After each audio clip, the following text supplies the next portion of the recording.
Unsure of your dream? Study abroad destination? Clear your doubts. Videsh Consult. Call 9676502888. ఏ age లో మీరంతా realize అయ్యారు AI is playing a vital role in our life అనేది? We also had something like 20 years కే 80 lakhs turn over చేశారు. How is this possible? Lovely Professional యూనివర్సిటీలో నేను BTech first year చదువుతున్నప్పుడు బిజినెస్ లో లాస్ వచ్చింది అనమాట. సో ఏం చేయాలో తెలియదు, ఆల్మోస్ట్ రోడ్డు మీదకి వెళ్ళిపోయే స్టేజ్ అనమాట.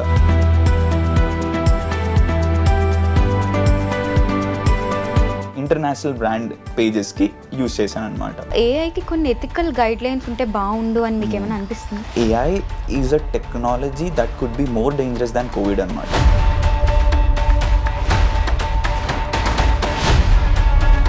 It could ruin people's lives if not handled properly. The total world is in AI hands కదా ఇప్పుడు. అంటే దెయ్యాలకి దేవులకి భయపడే మనం ఇప్పుడు ఒక రూపం లేని ఏఐకి ఇంత భయపడాల్సి వస్తుంది. How can we protect ourselves from AI threats?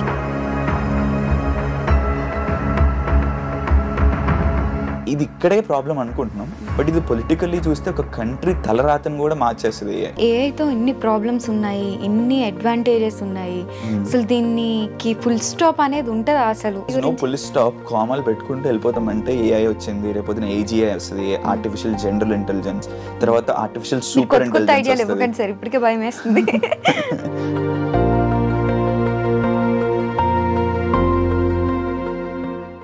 Hi, hello, అందరికీ నమస్కారం. Welcome to iDream media. నేను మీ ప్రియదాసరి. ప్రపంచం అంతా కూడా టెక్నాలజీ మీదనే నడుస్తుంది. Especially AI tools like ChatGPT recent డేస్లో ఎక్కువగా యూజ్ చేస్తున్నాం మనం. కానీ వీటి మీద చాలా మిత్స్ అండ్ ఫ్యాక్ట్స్ ఉన్నాయి. సో ఏఐ అనగానే చాలామంది మన లైఫ్ స్టైల్ని చాలా ఈజీ చేసిందంటారు.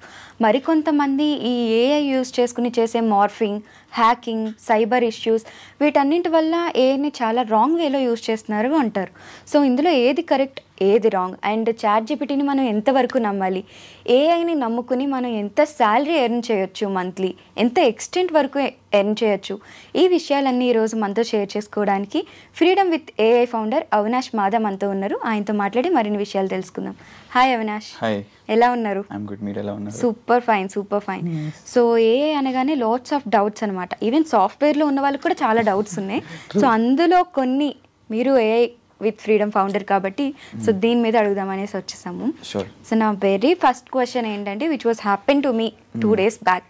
సో తుంబాడ్ రిలీజ్ అయింది movie. So we're discussing about that. So ఈ మూవీ ఇలాగ రిలీజ్ అయింది అనేసి ఏది పోస్టర్ చూపించు అనేసి గ్రూప్ ఆఫ్ ఫ్రెండ్స్లో ఒక్క ఫోటోనే ఓపెన్ చేసాం మేము తుంబాడ్ది. ది వెరీ నెక్స్ట్ సెకండ్ ప్రతి ఒక్కరికి తుంబాడ్ పోస్ట్ వస్తున్నాయి. ఇట్స్ లైక్ మేము ఆ ఫోన్ చూసి ఏంటి ఇది ఏమైనా మనల్ని వింటుందా, ఈ ఫోన్ మనల్ని వినేస్తుందా ఏంటి అనే షాక్లో ఉన్నాం అనమాట. అసలు ఈ సిచ్యువేషన్ ఎలా చూడాలి ఏంటి? యూజువల్లీ మనం ఇలాంటి సిచ్యువేషన్లో ఏమనుకుంటామంటే ఫేస్బుక్ మనల్ని వినేస్తుంది, యూనో మనం మాట్లాడుతుంది వింటూ. దట్స్ జస్ట్ వెరీ మిత్ అనమాట. వినదు, బట్ డేటాని చాలా డీప్గా అనలైజ్ చేస్తుంది. ఫర్ ఎగ్జాంపుల్ ఈ సిచ్యువేషన్లో మీరు చెప్పినప్పుడు ఏమవుతుందంటే, ఒక పోస్టర్ మీరు గూగుల్లో తుంబాడ్ పోస్టర్ అన్నట్టు ఏదో చూపించుంటారు, అదొక వెబ్సైట్లో ఉంటుంది. ఆ వెబ్సైట్లో ఫేస్బుక్ పిక్సెల్ ఉంటుంది, గూగుల్లో మీరు సెర్చ్ చేశారు కాబట్టి గూగుల్ కూడా తెలుసు. అంటే మీరు ఏం సెర్చ్ చేసి ఏ వెబ్సైట్లో ఏ పోస్టర్ చూసారు అనేది ఫేస్బుక్కి తెలుస్తుంది, గూగుల్కి తెలుస్తుంది, రైట్? సో ఫస్ట్ ఇట్లా సెర్చ్ చేసిన పర్సన్ ఇన్స్టాగ్రామ్ రీల్స్ వస్తూ ఉంటాయి. So the more and more ఇప్పుడు ఆల్రెడీ సర్చ్ చేశాడు కదా, he invested some money in researching about Tumbbad కదా, రీల్ ఒక 10 సెకండ్లు 15 సెకండ్లు చూసి టైం స్పెండ్ చేస్తారు. సో దానివల్ల ఏంటంటే ఫేస్బుక్ ఒక క్యూ ఉంది, ఒక ఇన్స్టాగ్రామ్ లో తుంబాడ్ మీద మనోడు ఎక్కువ టైం స్పెండ్ చేస్తున్నాడు, దాని పక్కన ఎవరున్నారు, సమ్ ఎక్స్ పర్సన్ ఉంటారు. ఆ ఎక్స్ పర్సన్ యొక్క లొకేషన్ అన్ని తెలుస్తుంది, ఆ పక్కనే ఒక రూమ్ లోనే ఉన్నారు, డిస్కస్ చేసుకుంటున్నారు తుంబాడ్ గురించి అని తెలుసు. కాబట్టి ఆ ఉన్న 5-6 కూడా ఒక్కొక్క experimental piece of content about Tumbbad పంపిస్తుంది. So if you start engaging with Tumbbad content ఇంకా చూపిస్తూనే ఉంటుంది. మనం ఏమనుకుంటుంది, ఫేస్బుక్ ఇక్కడ మనం ఇంటర్వ్యూ చేస్తుంటే పక్కన ఫోన్ లో వినేస్తుంది, రేపు పొద్దున్న నాకు అవినాష్ యాడ్లు వచ్చేస్తే అది ఇది అనుకుంటాం. బట్ థింగ్ ఏంటంటే వినట్లేదు, వస్తాయి మన యాడ్స్ వస్తాయి, బట్ థింగ్ ఏంటంటే వినటం వల్ల రావట్లేదు. It's just about it is everywhere. Data అనేది మనం ఇస్తున్నాం ఫేస్బుక్ కి, గూగుల్ కి. చాలా సరదాగా ఏం చేసినా సరే, జొమాటోలో ఏం ఆర్డర్ పెట్టుకున్నాం, ఏం తిన్నాం, ఎన్ని రోజుల నుంచి జొమాటోలో ఎంత ఖర్చు పెట్టాం అనేది కూడా ఫేస్బుక్ కి తెలుస్తుంది, because Zomato installs Facebook pixel. Okay, and then అయితే మనకి ఈ ఏఐ వల్ల ఏమైనా థ్రెట్ ఉంది అనుకుంటున్నారా మీరు? అంటే ఐ ఫీల్ లైక్ నా పర్సనల్ థింగ్స్ ఎందుకు ఇది అంతా అనలైజ్ చేసింది, ఇట్స్ మై పర్సనల్ థింగ్, ఎందుకు ప్రతిదీ నాకు ఇవ్వాలి అనేది. That's data privacy. End of the day that's myth. ఈ రోజుల్లో మన డేటాని చాలా ఓపెన్ మార్కెట్లో 100 రూపాయల నుంచి 1,00,000 రూపాయల వరకు అమ్మేస్తారు. లైక్ మన మెడికల్ డేటా నుంచి మనకి ఏమి ఇష్టము ఇవన్నా సరే, it's a very broad thing. Like for example, if you go to Myntra and search for a pink dress, like 5 నిమిషాల ముందు మనం మింత్రాకి వెళ్ళి పింక్ డ్రెస్ మీద సర్చ్ చేసాము అనేది కూడా సమ్మన్ ఈజ్ నోయింగ్ అస్ అనమాట. అంటే దే డోంట్ నో, లైక్ ఇంకా ఇంతకన్నా it's huge threat, but we can't do anything about it. No government can do anything about it. Maybe as a user, if you don't want to give data to Instagram, చాలా మందికి ఏం తెలియదు అంటే మన డేటాని Instagram use చేయకూడదంటే సెట్టింగ్స్లోకి వెళ్ళి data privacy దాంట్లోకి వెళ్తే we could of that particular thing అనమాట. సో మన డేటాని మనం ఫేస్బుక్కి షేర్ చేసి వాళ్ళ యాడ్స్కి పర్సనలైజేషన్కి యూజ్ చేసుకోకూడదని ప్రతి సోషల్ మీడియా ప్లాట్ఫామ్లో ఉంటుంది. బట్ ఎన్ని మంది మనం అది ఎనేబుల్ చేసుకుంటాం? ఆ ప్రైవసీ స్టేట్మెంట్ ఏ రోజు ఎవరు చదువుంటారు, దాన్ని ఎనేబుల్ కూడా చేయరు, యాక్సెప్ట్ చేయడమే వచ్చు. యా. అండ్ దెన్ ఇప్పుడు ఏంటంటే రీసెంట్ టైమ్స్లో మనకి ఏఐ టెక్నాలజీ అనేది చాలా వాస్ట్గా ఉంది. అండ్ దెన్ ఏఐ తీసుకుంటే ఎన్ని లక్షలు సంపాదించవచ్చు అనేది వస్తుంది. See for example you are like turn overing around crores అనేసి బయట టాక్ మరి. యా, సో ఏఐతో ఎలా అంత బాగా యూటిలైజ్ చేయొచ్చు మనం? So end of the day ఏఐని యూజ్ చేసి చాలా మంది మనీ సంపాదిస్తున్నారు. జస్ట్ లైక్ 2014లోనో 10లోనో ఒక యాప్ డెవలప్ చేస్తే డబ్బులు వస్తాయి అని చెప్పి మీరు విని ఉంటారు. అంటే కోడింగ్ నేర్చుకొని ఫ్రీలాన్సింగ్లో ప్రాజెక్ట్స్ మీద వర్క్ చేస్తే అప్పట్లో ఒక బూమ్ ఉండేది. 2005 నుంచి 15 వరకు కూడా కోడ్ చేసిన ప్రతి ఒక్కరికి చాలా డబ్బులు వచ్చేసేవి.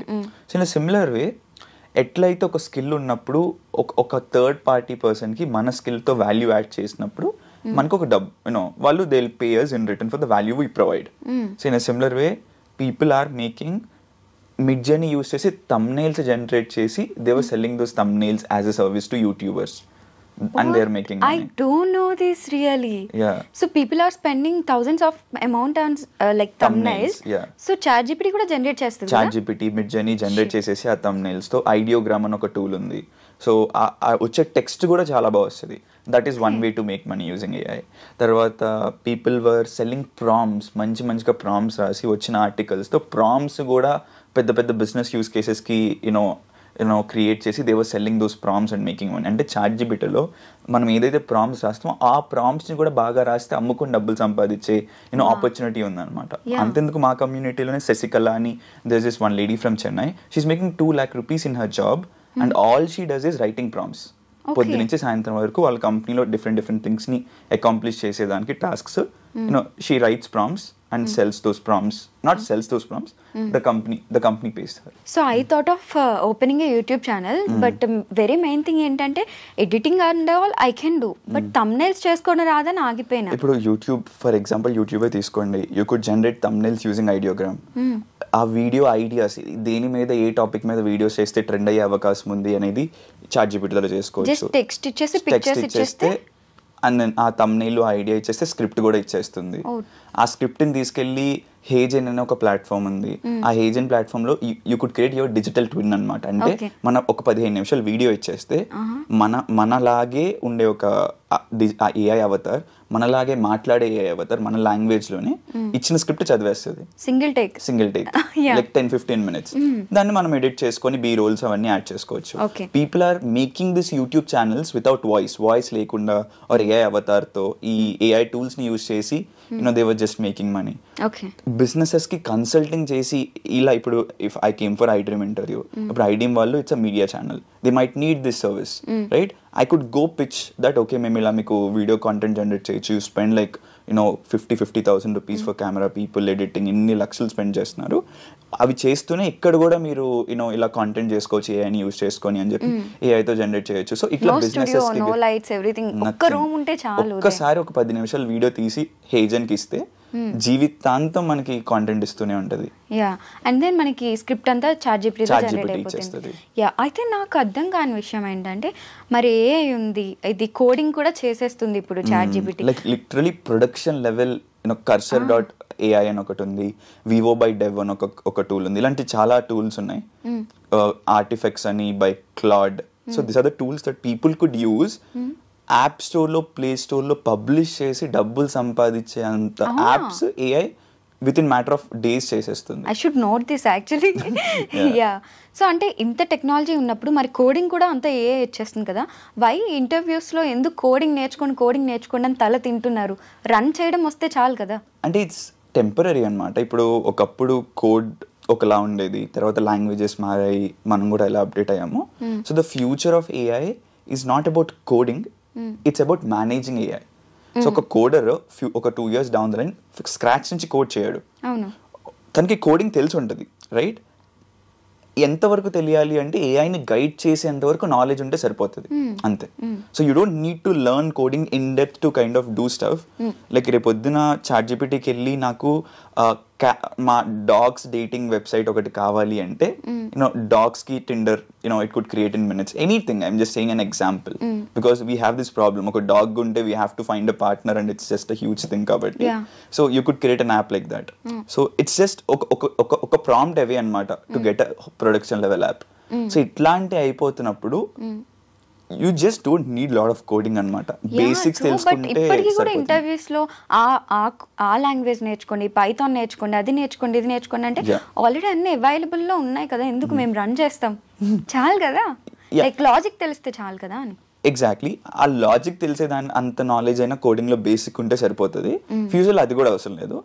నెక్స్ట్ 2 years వరకు ఆ బేసిక్ కోడింగ్ అయినా కావాలి. ఇన్ డెప్త్ మేబీ చాలా వరకు అంటే థింగ్ ఏంటంటే ఐదర్ మీరు బేసిక్ కోడింగ్ తెలుసుకొని ఏఐని యూజ్ చేసుకొని సూపర్ ప్రొడక్టివ్ అవ్వాలి, లేదు అంటే నాకు చాలా నాలెడ్జ్ కావాలి ఆర్ చాలా డెప్త్గా వెళ్తాను అంటే మీరు డెప్త్గా వెళ్ళాలి.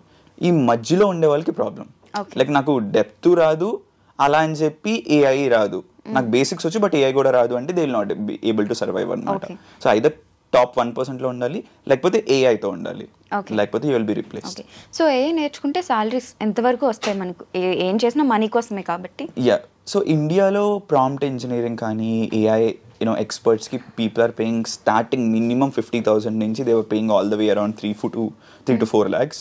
అండ్ యూఎస్లో they were paying upwards of $100,000 అంటే ఒక 70-80 lakhsతో స్టార్ట్ అయ్యి Netflix recently hired AI product manager and paid 7.5 crores అనమాట.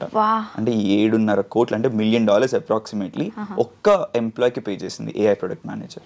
I think this is the starting of AI కదా, అంటే ఇప్పుడే చూస్తున్నారు కాబట్టి ఇప్పుడే మనం నేర్చుకుంటే ఫ్యూచర్లో చాలా డెఫినెట్లీ ఎనీథింగ్ మనం ఫస్ట్ నేర్చుకొని మార్కెట్లో మన స్కిల్ సెట్ ఫస్ట్ ఉంటే లాంగ్ టర్మ్ ఎప్పటికైనా యూస్ అవుతుంది. So you train people on AI? Yes, we do train. అంటే ఫస్ట్ మేము మా ఏజెన్సీ ఉంది ఫ్రీడమ్ విత్ ఏఐకి అండ్ ఏఐ. సో ఈ ఏజెన్సీలో ఏంటంటే మేము బిజినెసెస్కి కన్సల్ట్ చేస్తాం. So we have researchers, developers, implementers, marketers and stuff. So ఇక్కడ మేము ఏదైతే నేర్చుకొని బిజినెసెస్తో ఏం రిక్వైర్మెంట్ ఉంది మేము బిజినెసెస్కి ఇస్తున్నాం కాబట్టి ఆ సర్వీసెస్ నుంచి మేము నేర్చుకొని ఏం నేర్చుకున్నాము, బిజినెసెస్కి ఏం కావాలి అని చెప్పి రియల్ వరల్డ్ ఎక్స్పీరియన్స్తో ఏఐ టెక్ కంపెనీ స్టార్ట్ చేసి వీఆర్ ట్రైనింగ్ పీపుల్. ఇప్పుడు దాకా ఆల్మోస్ట్ మేము 1.5 million India second largest AI community build చేసాము. 1.5 million మెంబర్స్. మా స్టూడెంట్స్ ఆల్మోస్ట్ 3.5 lakh మెంబర్స్ మా ప్రొడక్ట్స్ ఇప్పుడు దాకా ట్రైన్ అయ్యారనమాట. ఓకే, లైక్ ఏ ఏజ్లో మీరు అంతా రియలైజ్ అయ్యారు AI is playing a vital role in our life అనేది? And then we also had something like 20 years కే 80 lakhs turnover చేశారు, crores of turnovers with AI అనేసి. How is this possible? So if you're interested, I started my journey in LPU, lovely Professional యూనివర్సిటీలో. నేను BTech first year చదువుతున్నప్పుడు మా ఫాదర్కి ఒక 40 lakhs loan అయింది. అంటే బిజినెస్లో లాస్ వచ్చిందనమాట. సో ఏం చేయాలో తెలీదు, ఆల్మోస్ట్ రోడ్డు మీదకి వెళ్ళిపోయే స్టేజ్ అనమాట. సో డబ్బులు చాలా అవసరం. నా దగ్గర ఏం స్కిల్ ఉంది అనేది చూసుకుంటే పెద్ద స్కిల్స్ ఏం లేవు. బికాస్ 18-19కి ఏముంటాయి మన దగ్గర, ఇంజనీరింగ్ అప్పుడే స్టార్ట్ అయ్యి. అనలైజ్ చేసుకుంటే ఒక ఫేస్బుక్లో ఒక పోస్ట్ చూశాను అనమాట, దట్ మాకు ఇలాగా ఇన్స్టాగ్రామ్ పేజెస్కి మేనేజ్ చేయడానికి ఒకళ్ళు కావాలి అని చెప్పి. నా దగ్గర ఏమైనా ఇది నేను చేయగలనని ఆలోచిస్తుంటే నేను చిన్నప్పుడు at the age of 11-12 Mahesh Babu fan pages in Facebook run చేసేవాడిని. Meme pages, troll pages, whatever. అప్పట్లో ఇంకా మహేష్ బాబు ఫ్యాన్ అనమాట నేను అప్పట్లో. So I just use to manage. అక్కడ నాకు స్కిల్ వచ్చింది. అంటే పేజ్ని ఎట్లా మేనేజ్ చేసి ఆడియన్స్ని ఎట్లా అట్రాక్ట్ చేయాలి, వాళ్ళని ఎలా ఎంగేజ్ చేయాలి అనే skill Mahesh Babu fan pages ద్వారా వచ్చిన స్కిల్ని తీసుకెళ్ళి ఇంటర్నేషనల్ బ్రాండ్ పేజెస్కి యూజ్ చేశాను అనమాట. సో నా అక్కడ స్టార్ట్ అయింది నా జర్నీ. పర్ డేనే అప్పట్లోనే $50 ఇచ్చేవారు, అంటే 4,000 rupees, approximately 3,500-4,000 rupees per day. So almost $1,500, 1.5 lakh వచ్చేది ఒక్క క్లయింట్ నుంచి. జస్ట్ ఇక్కడ పేజెస్ని మెయింటైన్ చేసిన స్కిల్ని తీసుకెళ్ళి అక్కడ అప్లై చేసినందుకు. ఓకే, నాకు ఎలాగో 40 lakhs కావాలి, ఆల్మోస్ట్ ఇది అయిపోతున్నాం కాబట్టి అలా అలా అలా ఇంకొక క్లయింట్ని పట్టుకొని we just scaled it to 25 lakh rupees per month. అప్పట్లో ఇంకా నేను డ్రాప్డ్ అవుట్. ఈ క్రమంలో ఏదైతే 0 to 25 lakhs ఉందో ఒక 10 lakhs దగ్గర ఒక 6 months into it I just dropped out of the college. But it's a very big decision, right? అంటే ఫస్ట్ ఇయర్ లోనే డ్రాప్ అవుట్ అవ్వడం అంటే అంటే ఇంకా అవసరం. ఇప్పుడు కాలేజ్ ఫీజు కట్టడానికి కూడా నా దగ్గర డబ్బులు లేవు అప్పట్లో. అప్పుడు సంపాదించడం స్టార్ట్ అయింది. మా కాలేజ్లో హైయెస్ట్ ప్యాకేజ్ కన్నా making good amount of money. So ఇంకా నాకు కంప్లీట్ చేయాలంటే 4 years పడుతుంది. నా బ్యాండ్ విత్ సరిపోవట్లేదు. So I just thought okay, మా మదర్కి వెళ్ళి ఇదే చెప్తే సరే డ్రాప్ అవుట్ అవుతాం అంటే ఓకే ఇప్పుడు డ్రాప్ అవుట్ అవ్వు, 1-2 years లో ఫెయిల్ అయితే మళ్ళీ వెళ్ళి బీబీఏనో వాట్ ఎవర్ చదువు, దట్స్ ఓకే అని అన్నారు. So very supportive.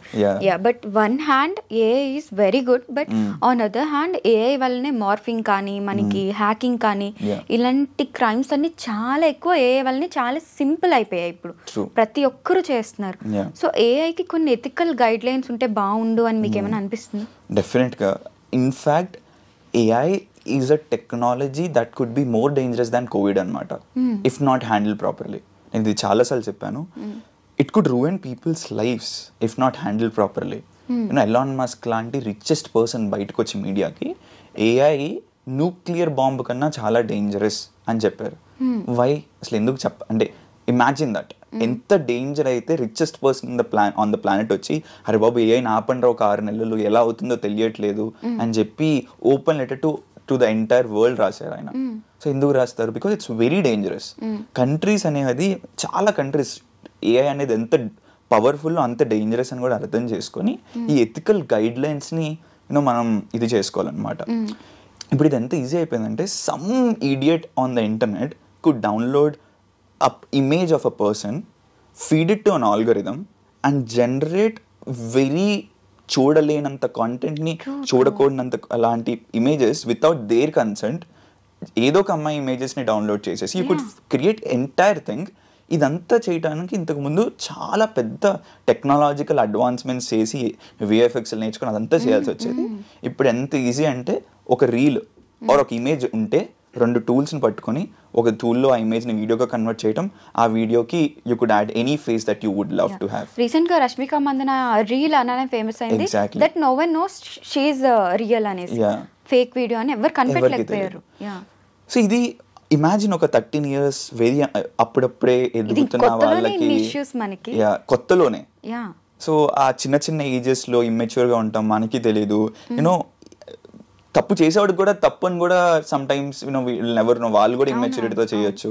So it's very difficult అనమాట. ఒక కేవైసీ సిస్టమ్ లాంటివి ఇలాంటి AI tools which are dangerous use చేస్తున్న వాళ్ళు కేవైసీ చేసుకొని యూస్ చేయాలి. ఇప్పుడు ఎలా అయితే మనం జీరోదా లాంటి యాప్స్ వాడుతున్నప్పుడు కేవైసీ ఎలా ఇంపార్టెంట్, దీనికి కూడా ఒక కేవైసీ సిస్టమ్ పెడితే అట్లీస్ట్ యూస్ చేసే వాళ్ళు యూస్ చేసుకోవచ్చు. But that is also very difficult. ఎందుకంటే ఈ టూల్స్ అన్నీ కూడా చాట్‌జిపిటి అంటే మనకు ఒక వెబ్సైట్లోకి వెళ్ళి యు ఆర్ యూజింగ్ ఇట్. ఈ టూల్స్ వెబ్సైట్స్లో ఉండవు, ఒక కోడ్ ఉంటుంది. ఆ code open source platforms like GitHub or Hugging ఫేస్లో ఉంటుంది. అది మనం పైథాన్లో VS కోడ్లో రన్ చేసేసుకొని మన డేటాతో మన ఓన్ మొబైల్ ఫోన్లోనో ల్యాప్టాప్లోనో ట్రైన్ చేసేసుకుంటున్నాం. సో ఇప్పుడు గవర్నమెంట్కి కూడా యాక్సెస్ లేదు అలాంటిది ఏం చేయాలి అని చెప్పేసి. So it's very difficult. KYC అనేది ఒక సొల్యూషన్, ఒక 40-50% క్రైమ్ తగ్గించడానికి. But that's not the only solution అనమాట. ఇది ఇక్కడే ప్రాబ్లం అనుకుంటున్నాం. బట్ ఇది పొలిటికల్లీ చూస్తే ఒక కంట్రీ తలరాతను కూడా మార్చేస్తుంది ఏఐ. ఎట్లా అంటే ఒక గుడ్ పొలిటీషియన్, ఒక బ్యాడ్ పొలిటీషియన్ ఉన్నారు. రేపొద్దున లెట్స్ సే ఎలక్షన్స్, ఈ రోజున బ్యాడ్ పొలిటీషియన్ గుడ్ పొలిటీషియన్ మీద ఒక మార్ఫ్డ్ ఏఐ వీడియో తీశారు. రేపొద్దున ఎలక్షన్ ప్రజలందరూ నమ్మేస్తారు దట్ ఓకే అరే ఈడు ఎందుకంటే చాలా మంది పొలిటీషియన్స్ ఇలాంటి వాటిలో దొరికారు కాబట్టి పాస్ట్ లో పీపుల్ టెండ్ టు బిలీవ్. అది అబద్ధమా నిజమా అని తెలిసే లోపే రేపొద్దున ఎలక్షన్స్ అయిపోతున్నాయి, రీ-ఎలక్షన్స్ కొన్ని 100 కోట్లు అవుతాయి, వీళ్ళందరూ లేచి ఇది రియలా ఫేకా అని ఒక చిన్న టెస్ట్ చేసి చెప్పేదానికే ఈ లోపే ఎలక్షన్స్ అయిపోతాయి నెక్స్ట్ రోజు మార్నింగ్.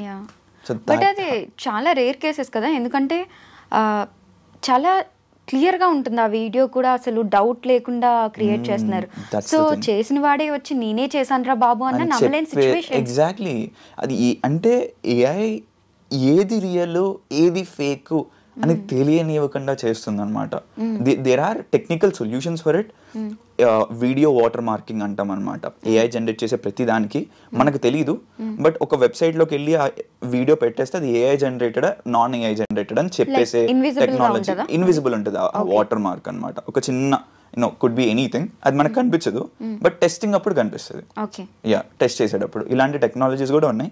ఈ గవర్నమెంట్స్ అనేవి ఈ టెక్నాలజీస్ ని మ్యాండేట్ చేయాలి. ఇలాంటి వీడియో జనరేషన్ ప్లాట్ఫామ్స్ మీరు వాటర్ మార్క్ ఖచ్చితంగా ఆ వీడియో వాటర్ మార్కింగ్ చేయాల్సిందే అన్నది చెప్పొచ్చు. ఇట్లా చాలానే ఉన్నాయి. గవర్నమెంట్ తెలుసుకొని అరే నా కంట్రీని ఏఐ వల్ల వచ్చే ప్రాబ్లమ్స్ని మినిమైజ్ చేసుకొని యూజెస్ని పెంచుకోవాలి అంటే కొన్ని 100 థింగ్స్ చేయొచ్చు, which I think Hyderabad recently started that AI summit కూడా. కాబట్టి we are going in right direction, but not very fast. We are already so late. ఇంకొద్దిగా ఫాస్ట్ అవ్వాలి. Then how can we protect our self from AI threats? Like hacking అనేది అసలు చాలా easy అయిపోతుంది, ఎలానో అర్థం కావట్లేదు. Even my phone was hacked an year back. నేను అసలు హ్యాకింగ్లో అన్నీ ఉంటాయా ఏంటి అన్న నేనే వాజ్ షాక్. నా ప్రతి పిక్చర్ నుండి ప్రతి చాట్స్ అంత హిస్టరీ వచ్చింది వేరే పర్సన్ దగ్గరికి. I don't know how it happened. So అసలు మరి దీని నుండి ఎలాగ అసలు హ్యాక్ అయిందంటే మనకి సిమ్టమ్స్ ఏమైనా ఉంటాయా ఫోన్ హ్యాక్? అంటే ఇట్స్ వెరీ డిఫికల్ట్. మన చేతిలో ఏం లేదు ఇప్పుడు. లైక్ ఇప్పుడు మనం ఒకళ్ళు ఇద్దరు అనుకుంటే you can't just stop a technological revolution కదా. గవర్నమెంట్సే రావాలి, you know AI cyber crime department separate గా ఉండాలి. బట్ అది కూడా వన్స్ హ్యాకింగ్ అంటే ఎన్ని కేసులు పెట్టినా ఎన్ని ఎఫ్ఐఆర్లు ఫైల్ చేసినా సైబర్ పోలీసులు కూడా ఏం చేయలేకపోతున్నారు. ట్రూ, బికాస్ వాళ్ళు ఓవర్వెల్మ్ అయిపోయారు. ద పోలీసెస్ దట్ అంటే వాళ్ళ పని అది కాదు. వాళ్ళు నేర్చుకొని వాళ్ళు చేస్తున్నారు. అండ్ దెన్ కేసెస్ కొన్ని లక్షలు వస్తున్నాయి. వాళ్ళు మాత్రం we can't just blame them because there is no infrastructure. So నా కొన్ని పాలసీస్ తీసుకురావాలి, గవర్నమెంట్స్ కూర్చోవాలి. ఫ్యూచరిస్టిక్ గా ఏఐ వల్ల వచ్చే ప్రాబ్లమ్స్ టెక్నాలజికల్ అంటే చిన్న టెక్నాలజీ. ఇప్పుడు ఈ సైబర్ క్రైమ్ హ్యాకింగ్ అనేది పెద్ద టెక్నాలజికల్ అడ్వాన్స్మెంట్స్ కాదు when you compare with AI. దీని వల్ల వచ్చే ప్రాబ్లమ్స్ ని మనం హ్యాండిల్ చేయలేకపోతున్నాం. ఇప్పుడు ఏఐ ఇంతకన్నా ఒక 100x పెద్ద టెక్నాలజికల్ రెవల్యూషన్ అనమాట. Just imagine what are the things that we are going to see. Information నమ్మం, hacking will be very easy. ఎవరి నిజము ఎవరు అబద్ధమో తెలియదు, జాబ్స్ పోతాయి. సరే కదా నా జాబ్ పోయింది, నేను ఏమన్నా ఒక గ్రే కాలర్ వర్క్ చేసుకుందాం టు సస్టైన్ మై ఫ్యామిలీ అంటే ఇక్కడేమో డ్రోన్స్ వచ్చేస్తున్నాయి, రోబోట్స్ వచ్చేస్తున్నాయి. డెలివరీ రోబో చేసేస్తుంది, లేకపోతే డ్రోన్ చేసేస్తుంది. So things are going to be very wild because of AI. But only solution is good government policies, like having a AI minister సెంట్రల్లో, state లెవెల్లో. IT minister ఎలా ఉన్నారు, AI మినిస్టర్ని పెట్టి ఎట్లా మనం ఒక కంట్రీ గ్రోత్ని చూడొచ్చు. ఇవన్నీ చేస్తే కానీ I don't see any. The total world is in a hands కదా ఇప్పుడు. అంటే దెయ్యాలకి దేవులకి భయపడే మనం ఇప్పుడు ఒక రూపం లేని ఏఐకి ఇంత భయపడాల్సి వస్తుంది. ఇట్స్ అబౌట్ ఇంటెలిజెన్స్ అనమాట. ఇప్పుడు మన దగ్గర ఒక ఈగ ఇక్కడ వాలింది అనుకోండి, ఈగ IQ 2, మన IQ 100. ఈగని ఇలా అంటే చచ్చిపోతుంది. ఈగ మనల్ని ఏమీ చేయలేదు బికాస్ దానికి IQ లేదు. ఈగ ఒక 100 IQ వస్తే ఎలా ఉంటుంది అనేది మన ఈగ మూవీలో మనం చూడొచ్చు కదా. ఇమాజిన్ ఒక ఈగను మనం అలా ట్రీట్ చేస్తున్నాం. ఇప్పుడు ఏఐ IQ 1000 అయింది అనుకోండి రేపు పొద్దున, మనం ఏఐకి ఒక ఈగతో సమానం. So how will we be treated with AI? అదే అవ్వబోతుంది. సో ఆ సిచ్యువేషన్ దాకా మనం తెచ్చుకోకూడదు. అలా అని చెప్పి ఏఐ నా పేరుతో ఇట్లా కుదరదు అనమాట. ఎవ్రీవేర్ ఏఐ అనేది ప్రతి దగ్గర ఉంది. సో ఏఐ IQ 1000, 2000, 3000 అయినా మనం దానివల్ల ఏ ప్రాబ్లం ఫేస్ చేయకుండా సేమ్ పీస్ఫుల్ లైఫ్ ఎట్లా బతకాలి అనేది it totally depends upon governments policies. It's ఒక ఆంటర్ప్రినర్ కానీ, ఒక బిజినెస్ ఓనర్ కానీ, ఒక ఇండివిజువల్ మీద ఏం చేసినా ఉపయోగం లేదనమాట. ఒక గవర్నమెంట్ కూర్చొని ఆ పాలసీస్ ని ఒక హై లెవెల్లో ఇచ్చేస్తే తప్ప మనం ఏం చేయలేం. So that's where I come in to this podcast. ఇట్లా సమ్వేర్ ఆ స్టేక్ హోల్డర్స్ కి నాకు తెలిసింది చెప్పటం, ఐ ఇంటరాక్ట్ విత్ దెమ్, నేను చేయగలిగింది అది చేస్తున్నాను, but apart from that we can't do much. It's all under the hands of politicians and governments. Yeah. So do you really think AI can replace humans in future? ఎందుకంటే ప్రతిదీ AI work చేస్తున్నప్పుడు ఫ్యూచర్లో మనకు అసలు work ఉంటుందా? మనం ఏం చేయాలి అసలు? నెక్స్ట్ 2-3 ఇయర్స్లో అయితే జాబ్స్ ఇప్పుడు ఏదైతే మనం చేస్తున్నామో కంప్లీట్లీ డిఫరెంట్ ఉండబోతున్నాయి. స్క్రాచ్ నుంచి చేసే జాబ్స్ అన్ని జస్ట్ మేనేజర్ జాబ్స్ అవుతాయి. అంటే ఫర్ మేనేజింగ్ AI అంతే. సో కోడింగ్ పైథాన్ ఇవన్నీ వాడటం బదులు you will just write prompts English. అంటే prompt engineering or English will be the new coding language. It's not జావా స్క్రిప్ట్, it's not Python. Write good prompts and stuff. But at that time learning English is difficult అనుకుంటా పీపుల్కి, ఎందుకంటే వాళ్ళు బుర్ర use చేయడం మానేస్తారు. ఇప్పటికే మనం చాలా మానేసాం యాక్చువల్లీ. క్రియేటివిటీ లెవెల్స్ మన రీల్స్ వల్ల, ఇన్స్టాగ్రామ్స్ వల్ల చాలా తగ్గిపోతున్నాయి. మనం రాయడం మానేసాము. మన పేరెంట్స్ అలా కాదు, వాళ్ళు రాసేవారు, చదివేవాళ్ళు, ఇవన్నీ చేసేవారు. బట్ ఇప్పుడు మనం మానేసాం. కన్జంప్షన్ ఎక్కువ అయిపోయింది. బ్రెయిన్ లో కాంటెంట్ వెళ్తుంది కానీ బ్రెయిన్ నుంచి బయటకి ఏం రావట్లేదు. జస్ట్ టాస్క్లు, జాబ్ కి కావాల్సింది సర్వైవల్ గా చేస్తున్నాం కానీ ఒక గ్రోత్ మైండ్ సెట్ తో లేదనమాట మనం.